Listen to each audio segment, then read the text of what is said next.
Curtis Trades here, and I'm going to show you how to change or replace your license plate. So this is a really easy thing to do. All you need is a screwdriver, either a flathead or a Phillips, depending on what type of screws are holding your license plate on. This one uses a flathead, so you're just going to unscrew the screws.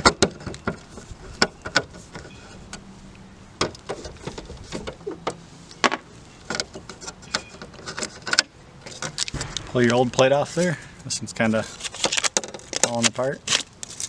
Now some of these might have two screw holes up top, some might have screw holes on the bottom. This one only has two at the top. So you're just going to use the two up here. If it has holes on the bottom, you can do those. You don't really need them, but if you're worried about your plate falling off or someone taking it, it might be worth putting them in there.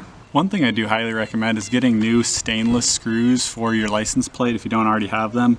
Stainless ones won't rust as easily as normal metal ones will, and when they rust they can leave nasty orange streaks that come down on your license plate. So it's worth getting some of these, and you can check out a link in the description to purchase these. So you can really see it here. These two were normal metal ones and they started to rust and get a little orangey. This is a nice stainless steel one that will be much less likely to rust or take a lot longer too. I've had mine on my car for about 5 years and haven't had them rust at all yet, so I highly recommend upgrading. So all you do to put your new plate on is hold it up on these and line up the holes, finger tighten the screws.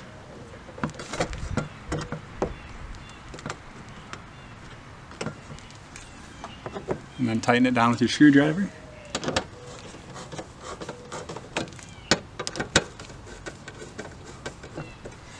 There you go, that's how you change your plate. For your registration tab, make sure you read what it says, which corner to put it in. It's usually the same spot your old ones were in, but just double check there. And when you're putting on your registration tab, just make sure that the plate is nice and dry and clean, especially dry before you put it on there. And these are pretty sticky. You don't have to worry too much about putting these on wrong.